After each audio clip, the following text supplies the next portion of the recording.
What's going on, everybody? Josh Engleman for Awesemo.com, and I am back with my NBA DFS contenders on Draftkings for Wednesday, March 10th. Now be sure to hit that like button, subscribe to the channel, and hit the notification bell so you know when this and all of our other content goes live. Follow me on Twitter at Josh Engleman so you can get updates to these sim results as we get closer to lock.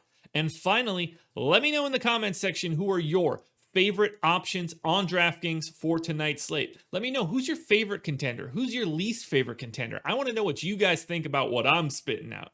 I'm rounding out the bottom of my top 10 with Denny Avdia, Keldon Johnson, Bradley Beal, Justice Winslow, and Brandon Clarke on the outside looking in. Who will be my favorites, my top 5 plays for today? It's time to find out. Coming in at number 5, we're going to my number 1 FanDuel contender. Spoiler alert, by the way. Jonas Valanciunas, center eligible, 7,100, projected for 36. The goal's 47. He's in the optimal lineup 41% of the time. Now, he's got a 28-minute projection, 1.29 fantasy points per minute, 17 points, 11.5 boards. But the big piece of it all, and the big piece for every Grizzly, 4.2. That's the number of additional possessions the Grizzlies stand to gain by just playing the Wizards. This is a huge pace up spot, as big as it gets for Memphis. The Wizards are the fastest team in the league. So gaining 4 possessions is huge. That's like an extra 2 fantasy points for Jovel. Instead of being at 34 in a neutral matchup, he's at 36. And that's enough to put him in 41% of optimals. I love going here. The minutes seem firm, and it's always great to be a center taking on the Washington Wizards. Next up at number 4, we're staying on the Grizzlies. Shooting guard, small forward eligible, which you guys know that I love. It's Dillon Brooks, 5,400, projected for 28.5. The goal is 41. He's in the optimal lineup 44% of the time. We're talking 30 minutes at a 0.95 fantasy point per minute rate. You know he's going to shoot 25% usage, 17.5 real points, and very little else. 3 boards, 2 assists, a steal. But again, that same benefit, an additional 4.2 possessions over their average. It's a huge pace up spot. These two games are very different. The Wizards-Grizzlies game is significantly faster with a much bigger total. You'll see those guys dominating lineups. I love getting to Dillon Brooks for multiple reasons. The price tag works. The positional shooting guard, small forward stuff is phenomenal on a 2-game slate. The minutes look good. The rates look good. The pace up spot looks good. Everything is coming up roses for Dillon Brooks. Switching over to the other side of this game now, Russell Westbrook at number 3, point guard eligible, 10,100, projected for 50. The goal's 57, optimal lineup 45% of the time. You guys know what you're getting here. 1.4 fantasy points per minute, 36 minutes, 31% usage, and then a 23, 9, and 9 baseline projection, 2 stocks as well. Mild pace up spot even for the Wizards over their average. They actually gain 0.9 possessions. So we'll call it 1, which is like 0.8 of a fantasy point for Russ. That helps. That's probably enough to take him from 3rd to 5th or 6th. So if you're paying up, I have no problem paying up for Russell Westbrook. Looks like a really nice option today.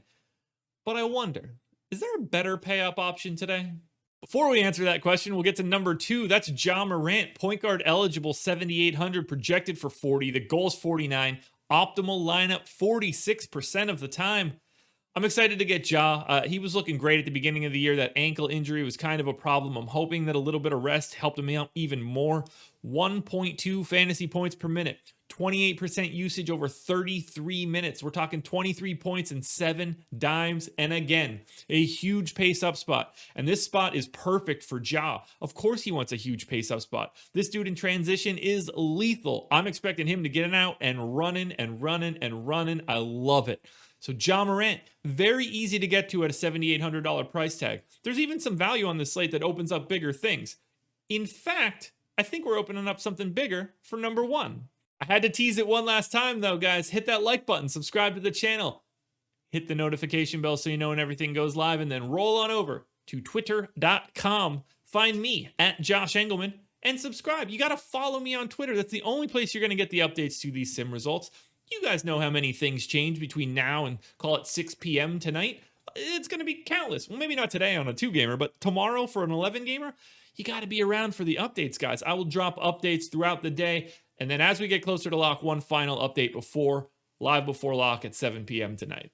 He's the overall pay-up option and my number one contender, Luka Doncic, point guard eligible, $10,700, projected for almost 57 fantasy points. The goal is just 59.5. 59% of the time, he's in the optimal lineup, well north of everybody else on this slate. Raw points rule the roost on a short slate, and Luka is projected to put up significantly more than everybody else. So 1.57 fantasy points per minute, 36 minutes, 36% usage. 29.5 points, 9.5 assists, 8.5 rebounds. Just a monstrous line. Pace neutral spot against San Antonio, but none of that matters. You need raw points on a 2-game slate, and there is no better bet to give you a ton of raw points than Luka Doncic. Luka Doncic, the number one contender for today's slate. Welcome back, NBA. Alrighty, folks, that will do it. Those are my NBA DFS contenders on DraftKings for Wednesday, March 10th. I'm on everything today. Strategy show, the process show, which was back. Go watch that. Live before lock. I'm doing it all again tomorrow. Process show, contenders, strategy show, live before lock. You guys cannot get rid of me, so tune into all of it. Good luck tonight, everybody. I'm happy to have the NBA back. I'm happy to be talking again. We'll be back again tomorrow. I almost got through that entire outro. We'll be back again tomorrow with another edition of the Contenders.